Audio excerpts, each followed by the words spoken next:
Donc aujourd'hui on se retrouve pour une nouvelle vidéo donc sur Flight Simulator X sur Final 637 comme d'hab et que celui-là que je sais piloter. Donc on va commencer la vidéo, n'hésite pas à liker, à commenter, à partager et surtout à t'abonner. On va faire je sais même pas quel titre je vais mettre à cette vidéo là parce qu'en fait on va faire une rotation complète. Donc on va faire un, je sais pas si je fais juste vraiment je dis une journée avec dans le cockpit avec moi ou si je mets juste rotation entre Paris et donc une rotation, c'est-à-dire que je vais faire Paris, enfin je vais faire Beauvais, Londres, Londres, Beauvais, puis après je vais essayer de faire un et après je vais aller à Dublin, je vais faire un Beauvais Dublin. Donc l'avion n'est pas en mode Canada vu qu'il vient d'être utilisé, donc certains systèmes sont allumés. On a la génératrice ici qui nous sert à fournir de l'électricité qui est allumée. Et donc voilà, on est sur le joli petit aéroport de Beauvais. Et donc on va monter dans l'avion. Et donc voilà, donc on se retrouve. Donc on monte dans l'avion. Euh, Faire toutes les procédures qu'il y a à faire.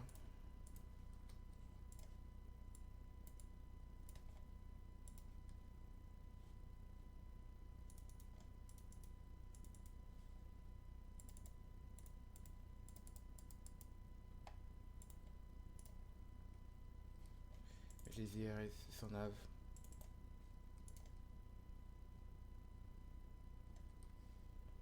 Vers les tests des alarmes.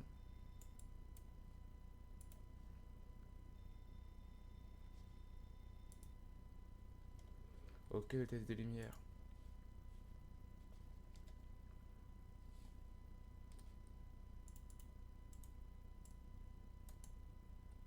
Test des voyants. Ok, tout est bon. On va mettre. Donc on a. Donc on a.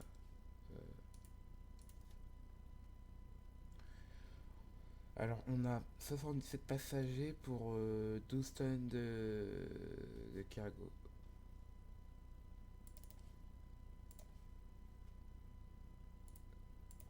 Pour 12 tonnes de cargo.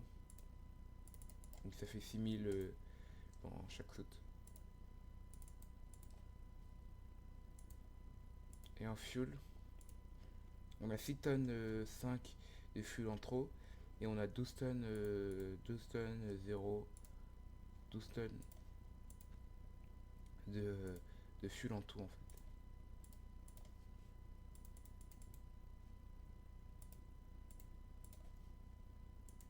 Donc voilà. C'est tout.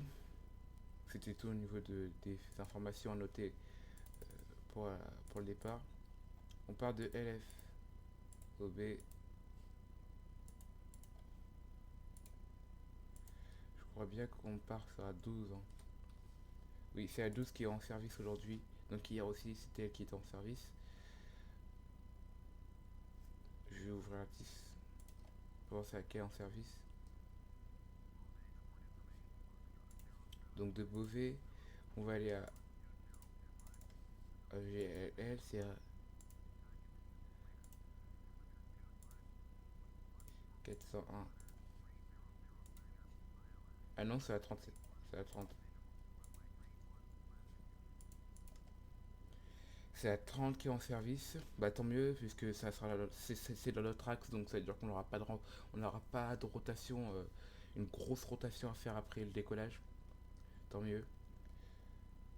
Donc c'est Opal, on part de Opal. Je vais changer la piste parce que c'est 30. Donc on part de Opal. Merde. Donc j'ai déjà toutes les informations sur ma tablette pour info. Donc on part de Opal. Après Opal, on a une uniforme Tango. Je sais pas s'il va fonctionner 421. Ça fonctionne pas. juste voir directement sans prendre le vol. À partir d'Opal, donc Opal, on a Kezak, ça n'a pas marché, on a Dimal. Je vais m'auto-claver comme ça ira plus vite. Dimal, on a Alesso. De Alesso, on a Rotno. De Rotno, on a Edvax. Ça marche pas. De Evax, on a Tiger. Tiger, là, sa position c'est 51 euros. Ok, c'est celle-là. Tiger. Le Tiger, on a Wild. Et c'est tout. Et donc là, on a fini. On va juste arriver par la piste. On arrive par la piste 27, je crois, ou je sais pas. Je vais voir. On arrive par la 9L. Ça nous fera forcément un trajet plus haut. Par la Star. Euh, Wild 4B. Wild 3B. Je vais enlever le. C'est pas grave alors. Donc on active. On va voler à 24 000 pieds. On va mettre notre costume avec 58. Réserve, on a 6 tonnes 5. Alors à la base, on avait prévu en fuel 12 tonnes 0. Notre altitude de transition, c'est 5000 pieds. Il nous prévoit une altitude de 40 000 pieds, c'est un taré. Nous, on va voler à 24 000 pieds, ça nous va très très bien. Il nous prévoit une altitude très très haute parce qu'il fait extrêmement chaud. Les vents, j'ai oublié de.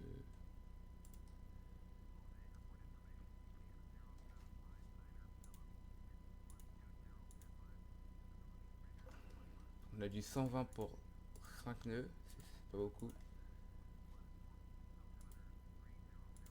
Il fait 25, je vais mettre 26 degrés, il fait toujours un degré de plus. Hier il faisait 36 degrés dans l'avion.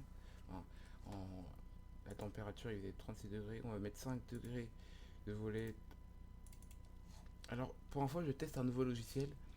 Donc dites-moi si s'il y a un problème ou si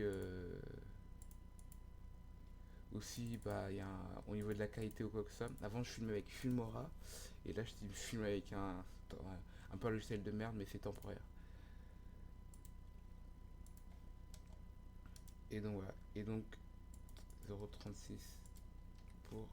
Tac. Donc 129, on va directement l'afficher ici. 129. On va préparer notre approche. 30 degrés de volet pour 140, ça fait une unité de 145 en tout. Moi ça me va. Notre aéroport de déroutement c'est EGCC, mon testeur. Ça me va aussi. Je vais mettre le LF OB. Je vais voir un truc au niveau des. Donc FOB, je vais mettre 2 nœuds à 2 nœuds.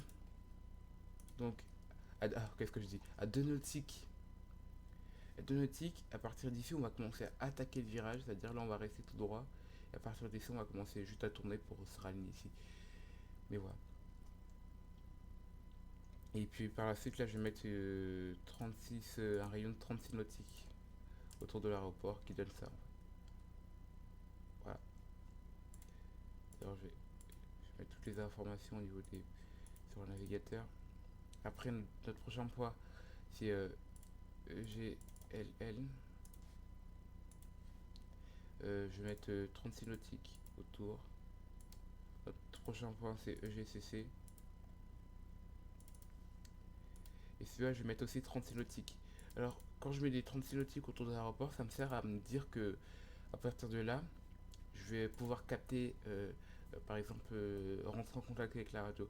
Donc là, par exemple, là, je vais mettre, je vais pas mettre 36 nautiques, mais je vais mettre 26 nautiques. Ça fait 10 nautiques de moins. Moi, je vais mettre mon TOD, mon top of descente. Donc 24 000 pieds. Euh, donc on va faire, donc je mettrai en description bien sûr comment calculer un top of descente. 24 000 pieds moins 150, notre vu qu'on descend à 15 000 pieds. Ça fait 90 divisé par 3, ça fait 30 nautiques. Donc la 30 nautiques, donc la 30 nautiques d'Alesso, on commencera notre descente si tout se passe bien. 30 nautiques d'Alesso, on commence notre descente. Et donc voilà. Donc là je vais aller voir si sur tout à l'heure je vais aller voir sur le navigateur pour voir si tout est bien programmé. Donc euh, j'espère que ça va pas bugger. Parce que souvent quand.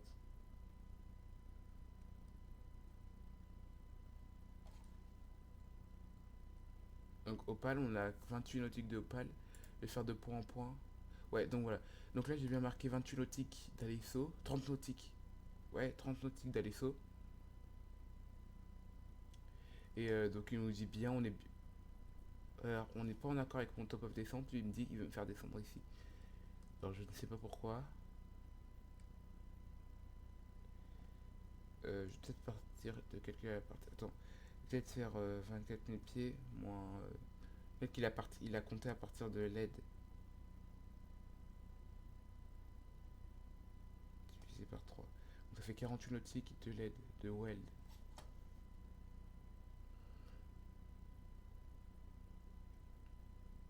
Juste voir un truc.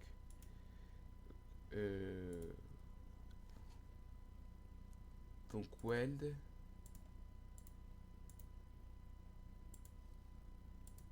Et donc 48 nautiques. 48 nautiques autour.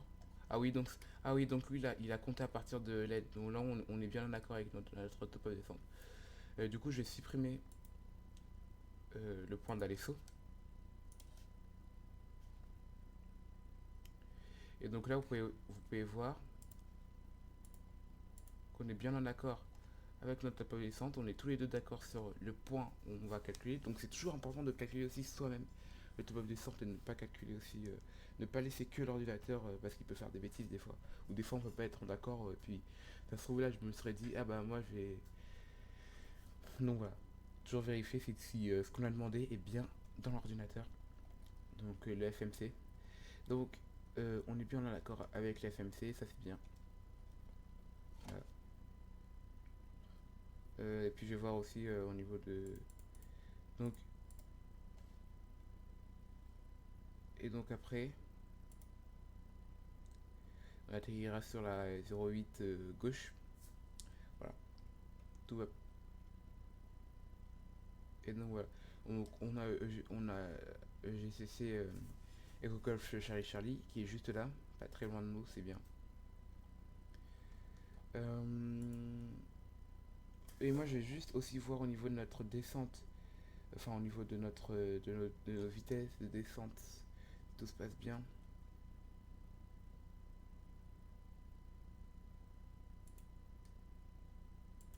Ouais, ça me va.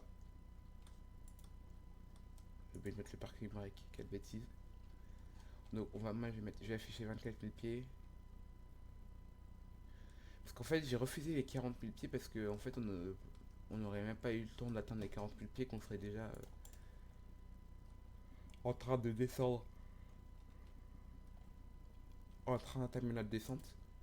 Donc c'est pour ça que j'ai refusé les 30 000 pieds, enfin les 40 000 pieds. Alors je vais aller sur SkyVector sur ma tablette et je vais transférer mon plan de vol sur SkyVector, c'est ça qui est bien. Je vais mettre un transpondeur au hasard. Voilà.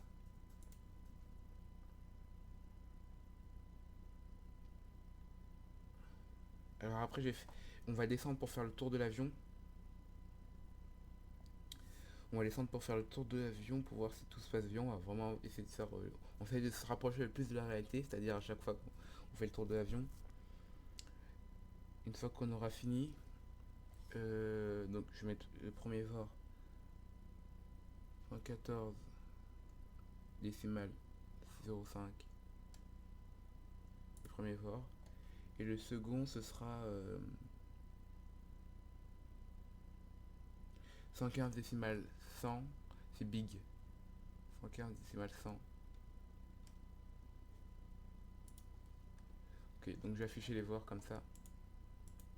Sur mon PFD et sur le PFD du copilote, enfin sur le navigateur du copilote, on regarde. Donc normalement c'est normal si on les a pas captés, hein. Ce que je vais faire. Ah, je vais me niquer. Euh, donc on va faire bien sûr la pre-flight checklist avant d'aller faire notre tour de l'avion pour voir si tout fonctionne. Genre je vais essayer de faire le moins de coupures dans cette vidéo là parce que j'essaie de voilà de putain, j'ai essayé de ranger quelque chose et j'ai tout pété. Ça. J'ai dit que j'ai essayé de faire le moins de coupures. Je vais rebrancher mon téléphone.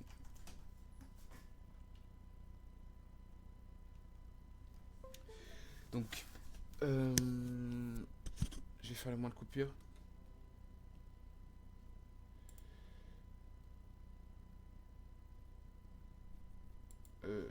Non. Donc, pour faire cycliste, parking brake 7, batterie c'est fermé, on a fermé le cache. Sans papier, on a fermé le cache. Fuel pump off. API start, API din on. Position steady, logo light on, cabin light on, emergency light, on a fermé le cache. No smoking light on, Pax auto, IRS nav, c'est sur navigation check. Transpondeur 7, IS match 129, la vitesse de rotation. Heading takeoff one way 30, le cap de la piste, on affiche toujours au décollage. Initial altitude c'est bien 5000, wide damper c'est bien sûr on, Windows 8 c'est bien sûr on, flight altitude c'est bien 24 000 pieds, landing altitude 350, tech, flight director on, NAV nav tech, minimum référence c'est bien on l'a dit, autobrake RTO altimeter référence to 3009. Avant d'aller faire le tour de l'avion, on va juste chercher des informations sur... je vais juste aller voir... donc, Navdata, on va chercher des informations sur EGLL. Et comme on arrive sur la 9 gauche... Ah, donc voilà. Donc EGLL, on va chercher des informations, on va les foutre ici pour notre... pour comme ça... comme ça il va... Donc, one way. Élévateur de la... des 79. 79.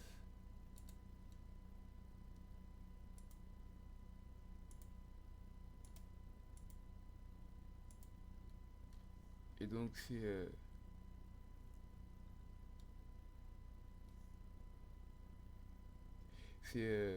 12 798. 12 798. Entrée. Et la largeur. Alors la largeur,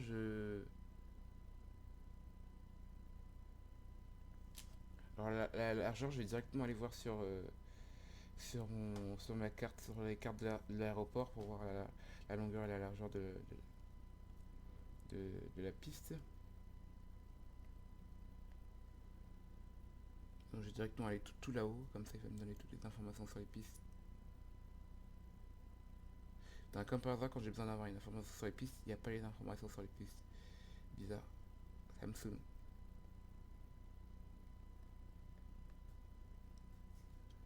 Alors, la large.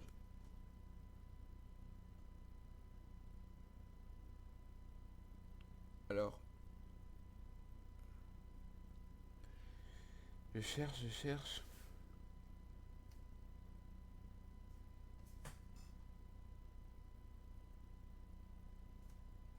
Pas l'information sur les pistes, ça m'énerve. Je vais voir sur la carte CFR si. Dimension de la piste. Donc c'est bien. Ah, c'est bon, j'ai déjà mis la largeur et la longueur. Ouais, c'est bon, parce que je suis bête. Donc c'est bon, on a rentré les informations dans les casses. Je sais pas si je rentre s'il fallait rentrer les informations pour Beauvais. Et puis pendant le vol, je rentre les informations pour Londres. Ou s'il fallait directement rentrer les informations pour Londres. De toute façon, au décollage, je vais pas utiliser les casses. Enfin, pas les casses, mais le. Donc, on va faire le tour de notre avion. On va se mettre dans une caméra la plus proche pour faire le tour de notre avion. Pour vérifier, on va pas le faire à pied parce que la caméra elle est trop lente à déplacer. Donc on vérifie au niveau des palmes. Euh, S'il n'y a rien de cassé ou on essaye de voir le moins de choses. Ce que je vais faire, c'est que je vais tout disconnect. Je vais tout enlever. Comme c'est l'APU qui nous génère. Là, c'est plus les assistantes au sol. Donc je vais tout enlever. Donc voilà. Donc on vérifie bien au niveau des palmes. S'il n'y a rien d'endommagé, on essaie de vérifier des palmes gauches comme des palmes droites. Normalement, on les ferait tourner la main vite fait pour voir. Bon, on n'est pas au sol, donc on va rien faire. Au niveau des ailes, s'il n'y a rien d'abîmé, les flaps, ce qui est le plus important, il n'y a rien d'abîmé. Non, au niveau des lumières, non, il n'y a rien. Au niveau de l'APU, on vérifie s'il n'y a rien. On va vérifier aussi au niveau de la trim. Et ça, la trim, s'il n'y a rien non plus. Il n'y a rien, c'est checké. Au niveau des trains d'atterrissage, bon, on ne peut pas aller en dessous, mais normalement, on essayerait de vérifier s'il n'y a pas quelque chose de bloqué à l'intérieur ou quoi que ce soit. Voilà. Et donc, c'est tout. On a un peu fait notre. Ce que je vais faire pour que ça soit encore plus réaliste, je vais, euh, je vais allumer le stress dommage des moteurs. C'est-à-dire que si on fait une mauvaise manœuvre, et ben ça peut abîmer les moteurs. Donc voilà. Donc nous, on est prêt au repoussage. Enfin, on va fermer les portes vite fait après. Ah, là, c'était de ma checklist que je devais fermer les portes. On va mettre le pushback juste.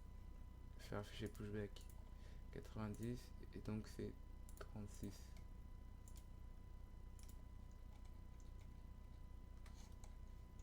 Motorisation sur quelle piste on part. On va mettre l'anti-collision pour prévenir aux gens au sol qu'on est prêt à partir. On va mettre les pompes électriques hydrauliques pompes.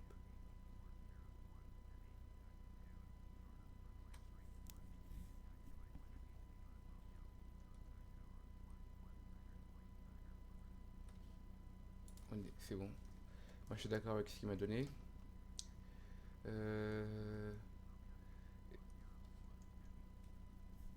Before start checklist. Auto troll arm. C'est fuel pump off. Fuel pump on. Électrique hydraulique pump on. Anti-collision on. Bon équipement. Parking brake set. Bon équipement remove. Checklist complete. On va pouvoir faire le pushback. Ah non, j'ai oublié les trains d'une porte. Dès qu'on va commencer à l'image du moteur 1. Pushback. Et Pax, je vais mettre de Pax. Donc 25, on vérifie ici 25%. À 20%, on commence à allumer le moteur. Parking brake off.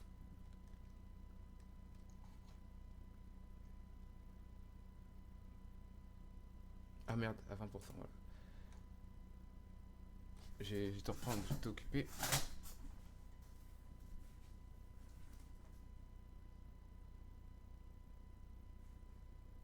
Donc Starting Engine 1. Donc là il va nous repousser. Je vais juste fermer un peu les volets parce que sinon j'arrive pas à voir la luminosité.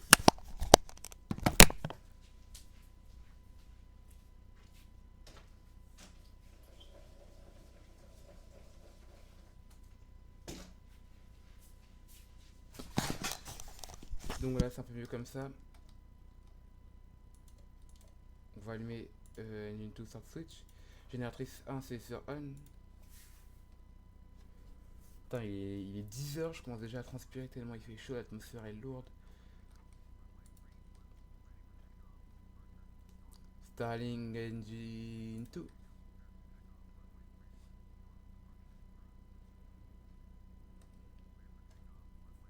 Donc normalement on devrait calculer le temps de l'allumage des moteurs, mais ça je vais le faire tout ça, et je vais m'acheter un carnet de vol, et puis je vais tout faire pour que ce soit encore plus réaliste mon jeu. J'adore quand on se rapproche le plus de la réalité. Génératrice 2 c'est sur on, on va pouvoir le deuxième pack c'est sur on va pouvoir mettre le flap 5, on va pouvoir mettre le truc c'est sur compte. Voilà, et puis c'est tout ce qu'on avait à faire. Et puis après, on va faire la checklist, bien sûr, pour vérifier si toutes nos actions sont bien faites. Euh, Take off, juste vérifier la trim. C'est bon, check.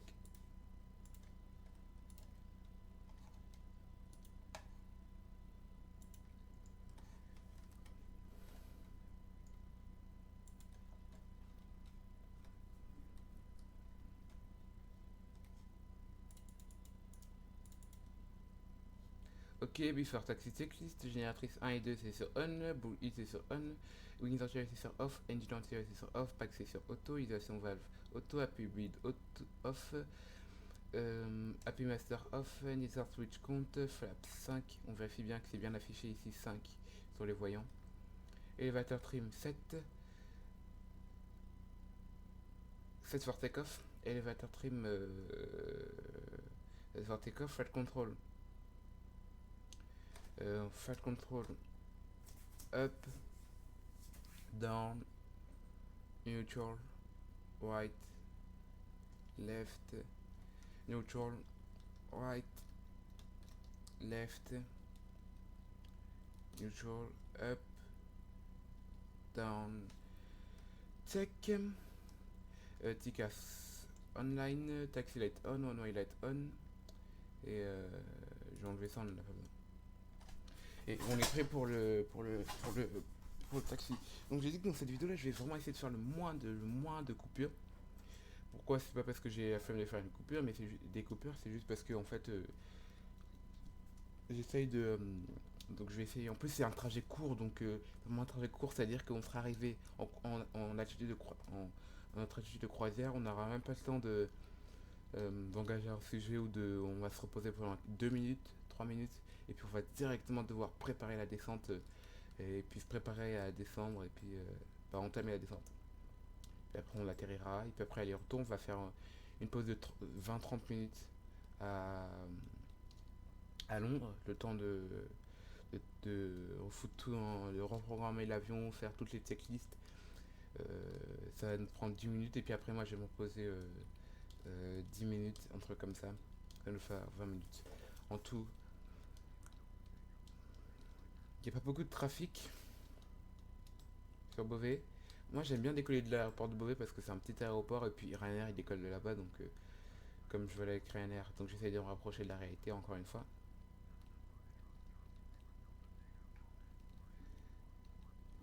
Donc la limitation bien sûr c'est 25 nœuds, on n'a pas le droit de dépasser 25 nœuds et bien sûr quand on a une grosse ligne droite on va essayer d'atteindre les 30 nœuds, 32 nœuds. On a besoin sur le droit d'un peu dépasser parce que sinon dans les longs aéroports on a des grosses lignes droites pour atteindre la piste. Par exemple si je pars quand je pense à Charles de Gaulle où on doit atteindre la 26R et qu'on est à un des gates alpha, et bah on a la grosse ligne droite Roméo si je me trompe pas.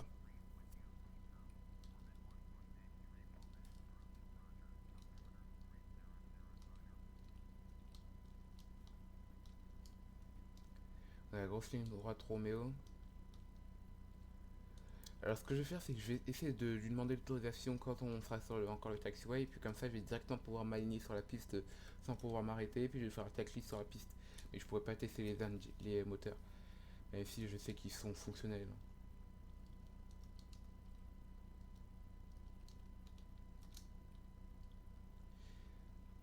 Donc voilà. Donc Beauvais, la piste enfin, bon, Il y a une piste, mais deux pistes, vu qu'il y a deux entrées il y a deux entrées dans une piste. Il y a une autre piste là-bas, là-bas, euh, à droite. Je sais même pas si elle est encore en service aujourd'hui. Mais de toute façon, les avions de ligne, ils n'utilisent pas, bien sûr. Je pense que c'est les petits avions ou les gens qui vont faire du loisir là-bas. Parce qu'ils ont un aérodrome aussi là-bas. Ouais, j'aime bien. En plus, j'habite pas très loin de Beauvais. J'habitais pas très loin de Beauvais. Donc, euh, donc je passais tout le temps devant l'aéroport de Beauvais. Puis je voyais des Ryanair atterrir. Et puis je viens d'apprendre que je voyais des Wizz Air, mais j'en voyais très très rarement des Wizz Air. Mais je viens d'apprendre que enfin, la dernière fois, je passais devant l'aéroport de Beauvais, je vois un avion.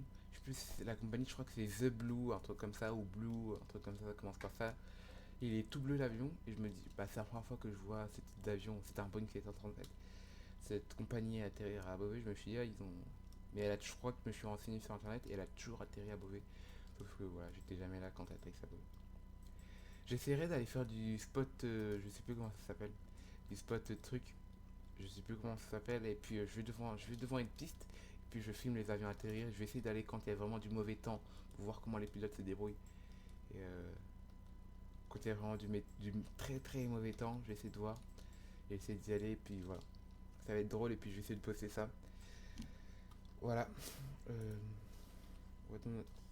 Before takeoff checklist, parking brake set, fuel full off, fuel pump off, DCIS off, cabin light on, faites l'instrument tech, engine instrument tech, takeoff data, takeoff data, 127, V1 127, VR, vitesse de rotation 129 et V2 141. On vérifie bien que la vitesse de rotation est bien affichée sur notre écran, sur notre MTB. Navigation tech, landing light on, strobe light on, taxi light off et clock on. Checklist complete.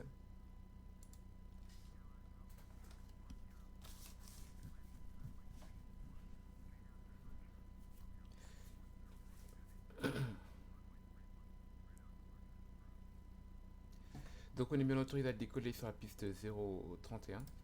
On confirme qu'on nous aussi on est autorisé.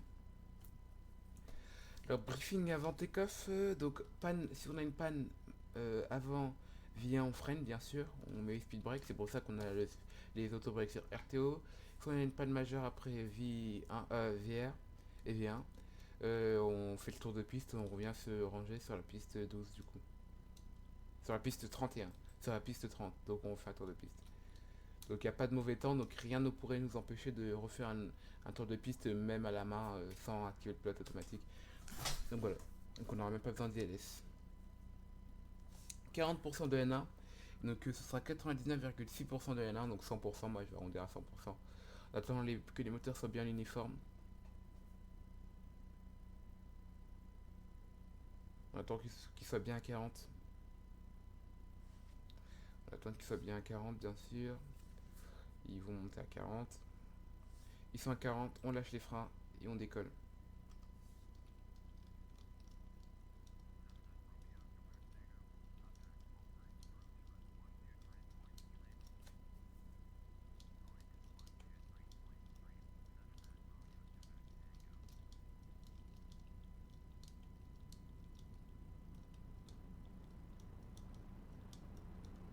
Voltage. Positive climb. Gear up. Auto brake off.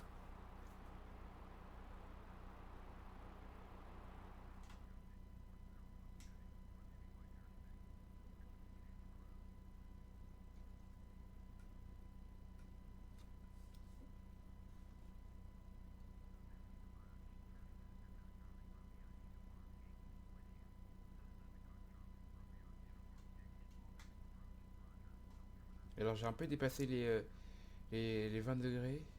C'est un peu grave, mais voilà.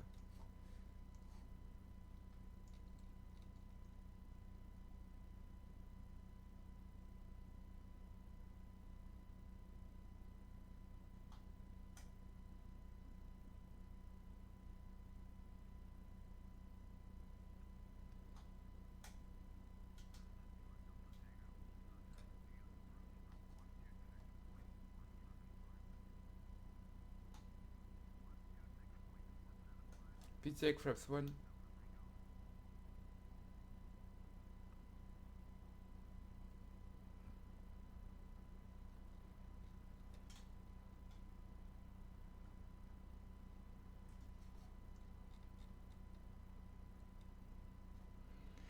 Autopilot engaged.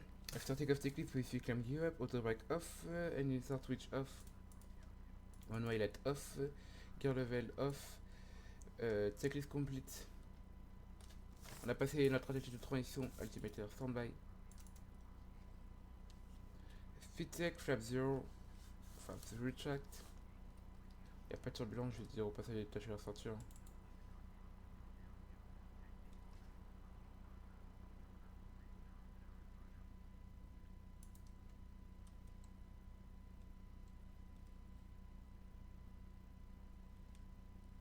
Je vais directement afficher mon altitude de croisière.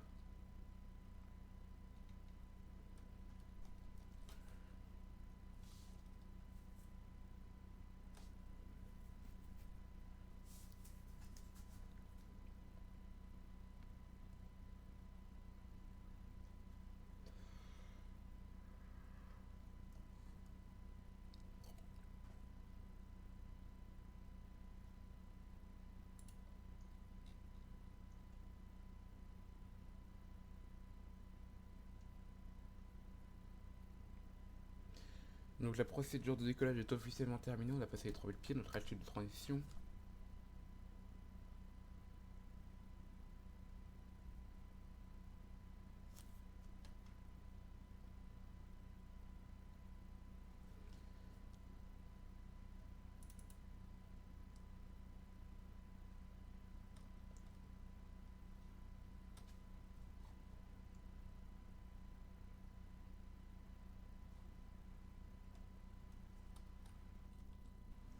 Passer 10,000 feet, lights off. Off. On va prendre contact avec la tour de contrôle. Il vient de mettre notre transpondeur et puis voilà.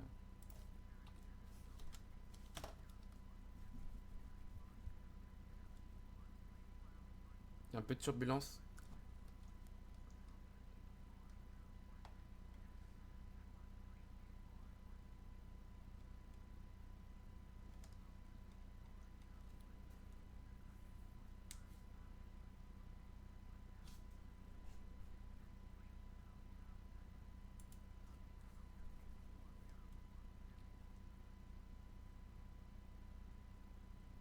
Donc on va pas voler extrêmement haut pour la chaleur qui fait. Pour la chaleur qui fait, on va pas voler extrêmement haut. Donc c'est.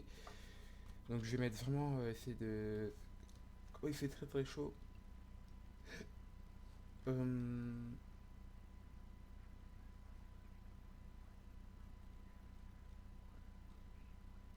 Donc moi dans le cockpit je vais mettre.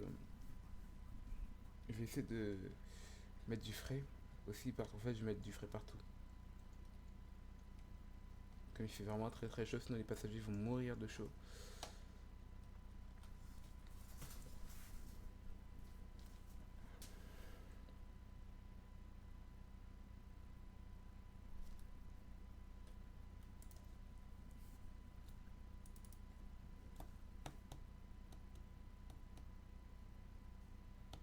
Donc on arrive à notre altitude de croisière. Ici. Donc voilà. Je sais même pas quel titre donner à la vidéo. Je sais même pas en fait. Tellement le trajet est court, on voit déjà les côtes anglaises.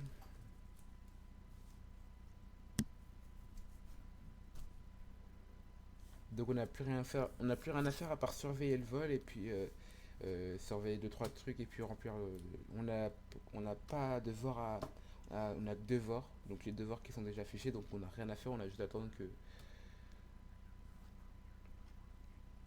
Pour info, les VOR je les mets au cas où s'il y a un problème dans le plan de vol, je peux me dérouter vers ces VOR de repère, c'est-à-dire que si par exemple je vais vers le VOR LID, je sais que je me dirige encore vers mon point.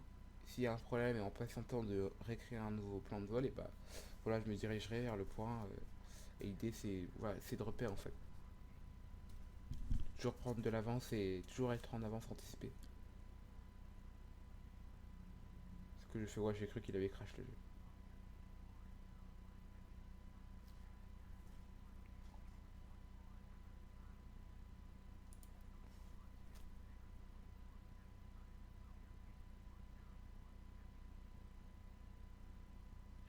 Alors là, ce que je vais faire, c'est que non, je vais continuer à rester en contact avec les centres. Alors je sais pas si dans la vraie vie, ça c'est un truc, c'est une question que je me pose, si dans la vraie vie, les pilotes, ils restent constamment en contact avec les centres, c'est-à-dire en fonction de là où ils passent, ou genre, là par exemple, imaginons que tu fais un pari à Abidjan, et bah tu quittes de Paris, ils disent donc là pour l'instant tu es en contact avec le centre de Paris, et arrivé peut-être à, je sais pas, à Lyon, il dit contact Paris, déconnectez-vous.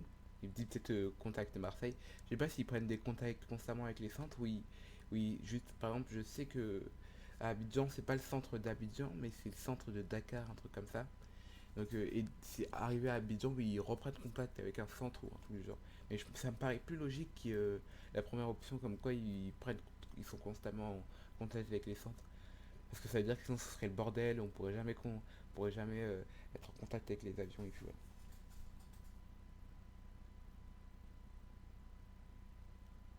La mer n'est pas très belle, j'ai enlevé les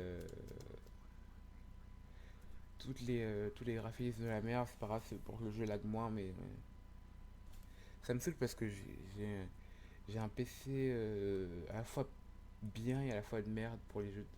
Là je peux bon je peux bon je m'estime heureux parce que c'est pas sur tous les PC que le PMDG les Airsoft ils tournent parce que c'est des avions qui sont vraiment lourds.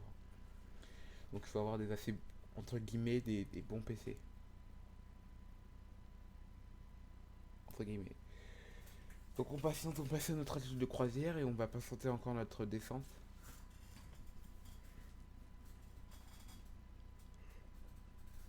Alors hier j'ai eu un énorme problème au niveau de l'altitude. Enfin de. J'ai fait exactement la même rotation, j'ai fait un Paris, j'ai fait un Beauvais Londres et un Londres Beauvais. Et donc j'ai eu un problème au niveau du plan de vol, de plein de trucs, à l'aller comme au retour. Au niveau du plan de vol, j'avais bien prévu d'atterrir sur la piste de 12. Dans le plan de vol, tout était fait pour que j'atterrisse sur la piste 12. Mais en fait, bah, bizarrement sur le navigateur, sur le ND, c'est ça. Et bah il me faisait, il me ramenait jusqu'à la piste 30. Bizarre. Et du coup j'ai dû mettre un- j'ai voulu mettre un point d'attente, un, un, un circuit d'attente sur un des points de truc, mais je pouvais pas, donc j'ai tourné sur moi-même, je suis revenu comme ça en direction de Londres et je suis revenu comme ça et j'ai fait une grosse descente. Au final, j'ai réussi à atterrir. C'était complexe, on a eu 10 minutes de retard, donc au lieu de faire, on a eu même 15 minutes de retard, c'est énorme. Au lieu de faire 35 minutes de vol en croisière, on a fait 48 minutes de vol ou un truc comme ça, je me rappelle, voire 50. Donc voilà. Ouais. Donc j'arrive, j'ai cherché une bouteille, j'ai vraiment pas faire de coupure. Donc voilà, vous allez m'attendre et puis voilà.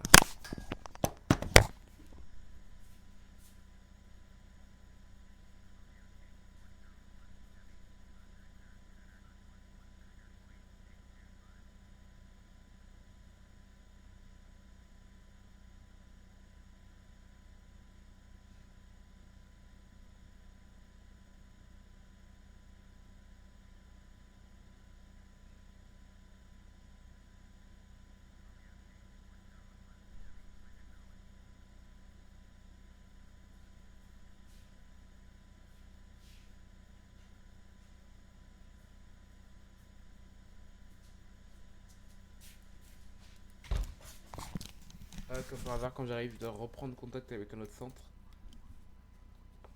Donc on arrive à notre altitude de croisière. Non, c'est 24 000 notre altitude de croisière.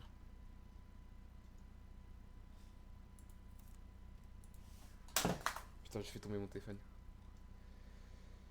Moi je m'en fous, je vais pas le rebrancher. Ouais, je sais pas pourquoi j'ai affiché 25 000 pieds. Euh, J'espère que vous m'entendez. Ce serait bête de faire toute une vidéo, au final vous m'avez pas entendu. Donc j'espère vraiment que ce logiciel-là. J'espère vraiment que ce logiciel-là. Ah oui. Mais je crois que vous m'entendez pas depuis tout à l'heure. Avec les sauts du cockpit et tout ça. Ah oui, donc ouais, donc je pense que vous m'entendez pas depuis tout à l'heure. Enfin, vous m'entendez voir très très peu. Donc, ce que je voulais dire, donc là on entend vraiment que le son des moteurs. Donc, ce que je voulais dire, donc depuis tout à l'heure je disais que de toute façon ce que je disais depuis tout à l'heure c'était pas très intéressant. Donc, bon, comme par hasard, contact avec Londres.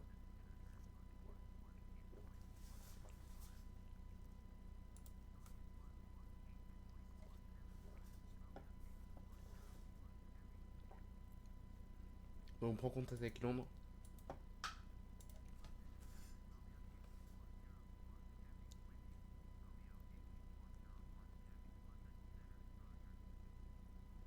Ok. Donc, ce que je disais, c'est que je sais vraiment pas si le logiciel c'est test en fait, c'est une vidéo test. Donc, ça, je vais pas faire un vol non plus hyper long. Euh, donc, j'espère qu'elle va bien se poster. C'est hier, j'ai posté une vidéo test. D'ailleurs, je vais la supprimer tout de suite là en direct. Je vais la supprimer sur mon téléphone en direct. La vidéo, je vais la supprimer. Là, je vais sur mon YouTube Studio. Pour info, j'ai une checklist devant moi. C'est-à-dire que je fais pas le, je ne fais pas, je ne fais pas, je ne fais pas un truc à la va-vite. J'ai vraiment une checklist devant moi. Bon, en même temps, ça me permet de voir si j'ai réellement pas oublié parce que s'il n'y a pas une checklist, on oublie vraiment plein de trucs.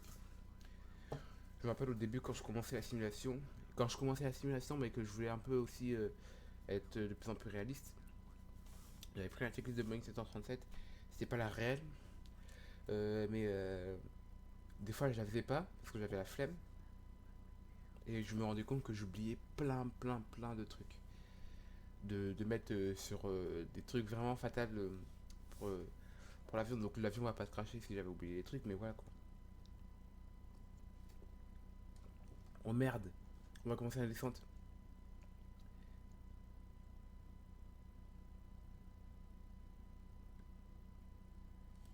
Merde. Alors, il y a un problème. Le prochain point, on ne peut pas être à rot...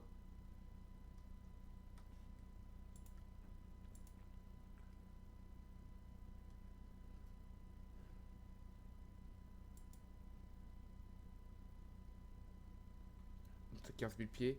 On va indiquer aux passagers. Donc là, c'est un peu tard, mais voilà, j'étais tellement parti dans les discussions que.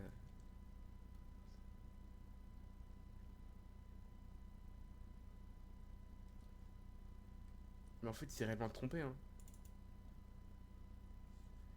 Ouais, il s'est réellement trompé, donc j'ai forcé la descente, c'est pas grave.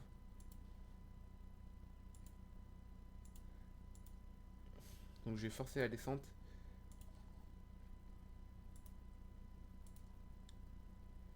15 000 pieds.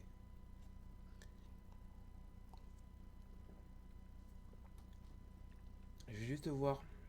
Ah ouais, le truc là, on doit être à combien? On doit être à 9500 pieds. Je vais directement afficher 9500 pieds.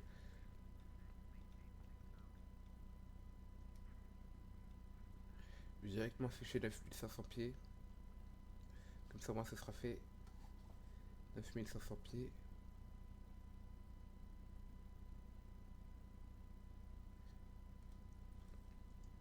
Et ce que je vais faire, c'est que je vais direct. Là, je vais aller sur la carte CFR. Je vais directement. Non.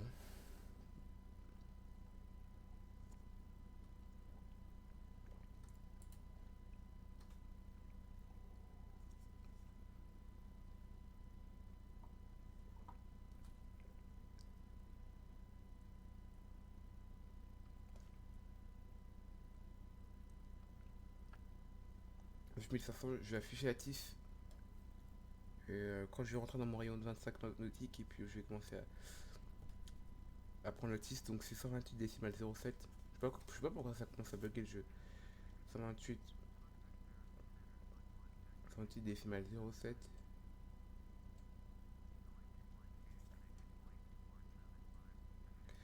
En fait, j'ai pris la décision de ne pas refaire le vol retour avec vous. Je vais le faire tout seul, le vol retour.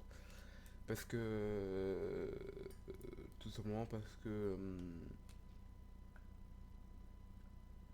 Euh, ou je vais faire une autre vidéo, c'est possible. Voilà. Petite information. Peut-être essayer aussi de tourner une vidéo. Parce que là, j'avais vraiment pas envie de voler aujourd'hui, hein. Hier, j'ai pas volé. Ah si, j'ai volé hier. Avant-hier, j'ai pas touché à Flight. Parce que pour vous dire, je joue vraiment tous les jours, tous les jours, tous les jours à Flight. J'ai 800 heures de vol sur Boeing 737. On peut même aller voir sur Steam. Là, j'ai 800 heures de Boeing 737. 800 réelles heures, hein, c'est pas des heures de irréelles, c'est des vraies heures. Ça fait quand même beaucoup quand même. Quand tu dis que t'as 800 heures sur Boeing 737, tu te dis quand même, ça fait beaucoup. Tu te demandes si t'es pas un geeker ou pas.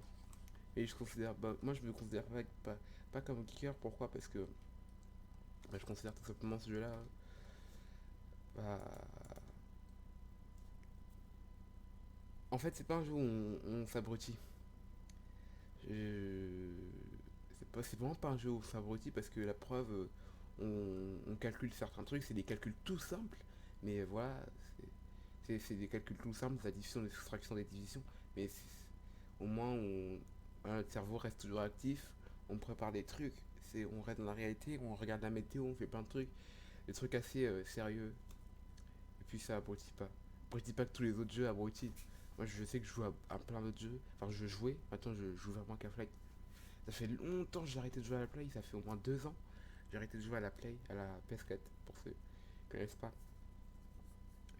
Donc je jouais à Call of, Fortnite j'ai jamais aimé, je me forçais à jouer mais j'ai jamais aimé. Voilà.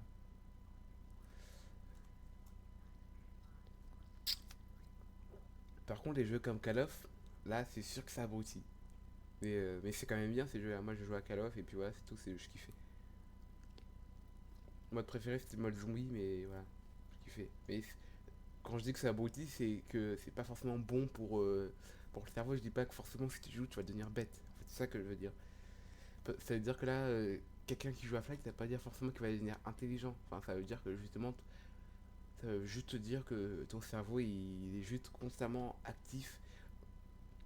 Actif comme si que tu travaillais, comme si que tu es en train de faire une réaction nécessaire pour ton cerveau, comme si que tu travaillais en fait. Juste voir un truc. Tout à 240. Donc on va bientôt rentrer dans mon rayon. Oh putain, j'ai pris trop de retard.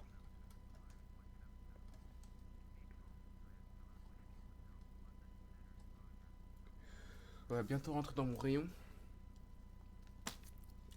Je vais mettre l'altitude de transition de Londres. C'est 6000 pieds.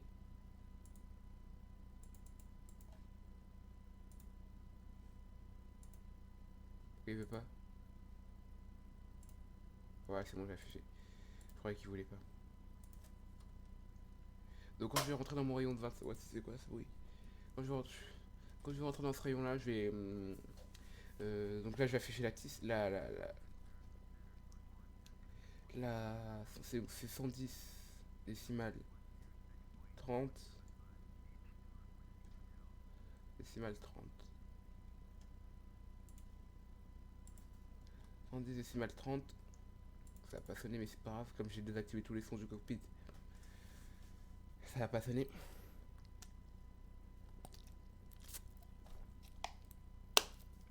Donc... donc c'est la course, c'est 0,9012.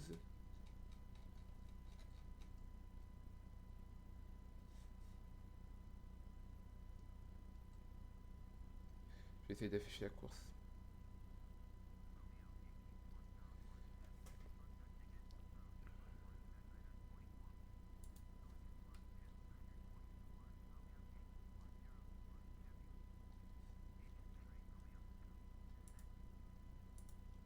je prends contact avec l'approche. 9500 et puis après on doit être à 2500, ok. Juste, bah donc là je vais prendre contact avec Lattice. Voilà. Je vais juste réellement voir quelle piste est en service. Donc l'aéroport est juste là.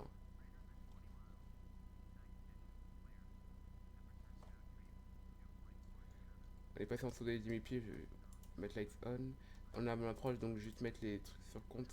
Donc c'est bien c'est la 9. C'est bien les 9 qui sont en service. Et normalement, voilà, je vais prendre contact avec la tour. Et donc voilà, donc là il va me dire quelle piste. Ah donc ça a été déconnecté, ok. Il me demande d'autoriser sur la piste 9 droite, moi je vais dire 9 gauche.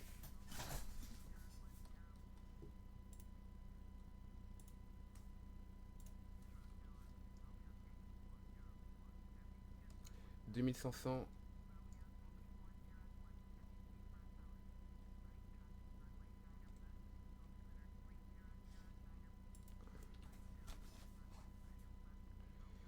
2500.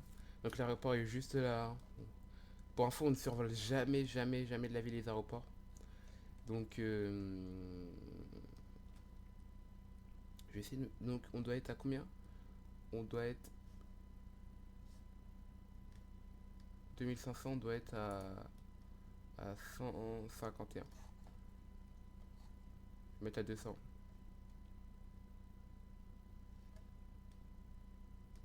Je vais mettre ça ici, comme ça je vais pouvoir voir où j'en suis au niveau de...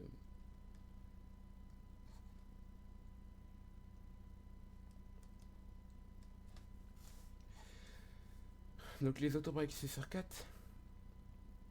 L'approche technique je la fais pas parce qu'il n'y a rien à faire. Enfin, à part vérifier les fréquences de ILS et tout ça alors qu'on va pas utiliser les ILS. Donc je ne prends pas...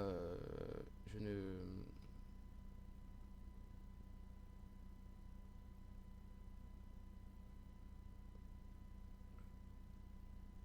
Donc on est en approche. L'altitude de Goa, ce sera à 3000 pieds. Enfin, on va maintenir en gros 3000 pieds. Sinon, on doit maintenir 1500 pieds, puis ensuite 3000 pieds. Mais on va directement filer 3000 pieds. Faut toujours regarder la procédure de Goa en cas de remise des gaz parce que, en fait, on peut être surpris partout. Partout, on se dit, ah bah là c'est impossible qu'il me fasse faire un Goa ou que j'ai un Goa parce qu'il n'y a rien ou quoi que ce soit. Au final, tout peut arriver à la dernière minute. Donc, moi, je me dis toujours, je vais afficher la tête de Goran dans mon MCP quand je serai arrivé, quand je vais prendre quand je vais faire la landing checklist, la landing checklist. Et on va tourner directement au cap 040. Directement après le, après la remise des gaz. Donc, moi, ce que je vous conseille vraiment, c'est vraiment de toujours lire la procédure de remise des gaz. C'est vraiment hyper important. Ce que je vais faire, c'est que je vais directement mettre ma vitesse. Ah oui, quand même, on est à 76 nautiques de Alesso. Ah non, c'est parce qu'on l'a supprimé. Oui, donc là, je vais vraiment supprimer tous les points là. Je vais supprimer Tiger. Je vais supprimer Well.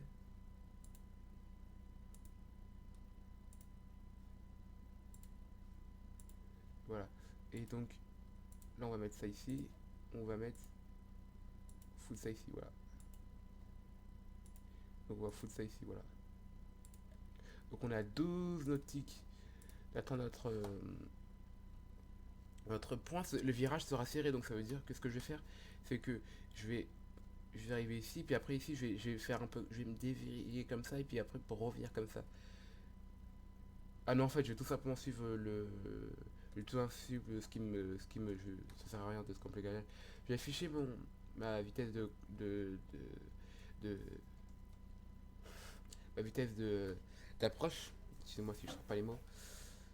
Donc l'aéroport est juste là. Il est juste en dessous de nous. Il est juste là, vraiment juste là. C'est pour ça que je dis que ce sera serré. Ah non, ça c'est pas notre aéroport. Ah si. Si.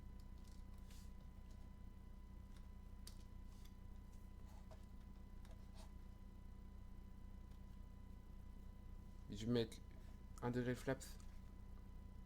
Il n'y a pas de turbulence, donc on pourra rentrer dans la zone orange. On a de la chance, il n'y a pas de turbulence.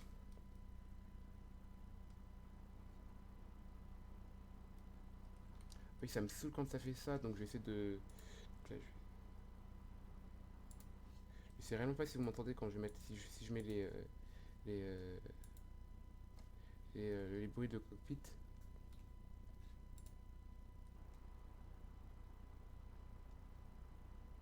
Donc on a capté l'ILS.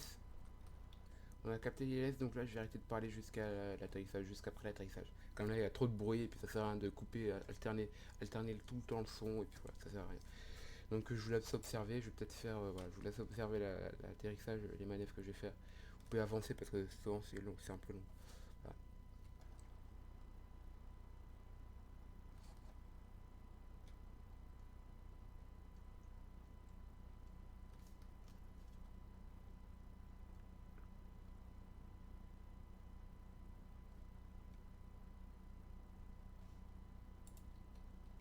3009.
Donc j'ai eu du mal à...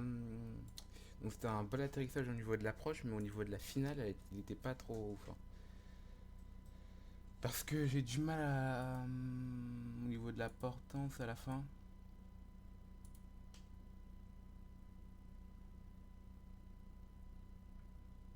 Bah l'avion a crash. Bah l'avion a crash, c'est pas grave. Donc tant mieux, c'était... Bah l'avion il a crash. Enfin, il fonctionne plus, ça fait ça qu'au niveau, faut que je réinitialise le DLL. Le dossier, le son, mais c'est le petit truc que je dois refoutre dans le dossier de Flight Simulator X. Il faut que je le réinitialise. Donc, donc voilà, j'espère que la vidéo vous aura plu. Moi, l'atterrissage, donc l'avion a crash malheureusement, ça me saoule. J'aurais bien voulu l'emmener jusqu'au gate, mais je peux pas, puisqu'il a crash. Donc j'espère que la vidéo vous aura plu. N'hésite pas à liker, à commenter, à partager, à t'abonner, juste et foutre des commentaires pour dire si, bah, si tu regardes la vidéo, pour dire si il y a des s'il y a des bah, au niveau de la comme c'est un nouveau logiciel. Et donc la- donc au niveau de l'atterrissage, il était bien au niveau de l'approche. Au niveau de la finale, je sais au niveau j'aurais dû comme j'ai pas eu le comme j'ai pas les casques, c'est-à-dire celui qui fait 15, 16, retard, enfin celui qui sert à indiquer au niveau de la hauteur à haute voix. Je crois que j'ai ralenti, j'ai mis les moteurs les gaz à zéro trop tard. J'aurais dû le faire plus tôt en fait. Mais bon, c'est pas grave, au moins je le sais, j'ai fait un bel atterrissage, bien dans l'axe. Au niveau de l'approche, à un moment j'avais un peu du vent de travers, donc j'essayais un peu de me. Voilà. L'approche était partie pour que ce soit pas une approche hyper facile. Parce que là, c'était serré, le virage était serré à la fin.